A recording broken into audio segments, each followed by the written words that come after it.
Welcome to I-STEM, the Indian Science, Technology and Engineering Facilities Map. In this video, we'll guide you step by step on how to register your institution on the I-STEM portal.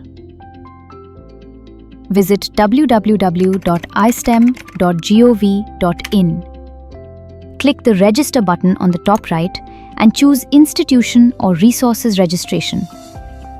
Fill in all the mandatory details and point of contact from your institution for I-STEM coordination. Click the Select Location button to get the location latitude and location longitude. On the pop-up page, type the name of your institution.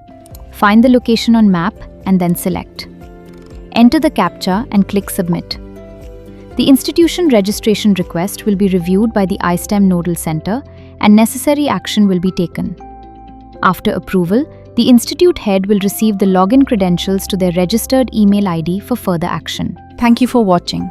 Like, share and subscribe for more tutorials on I-STEM.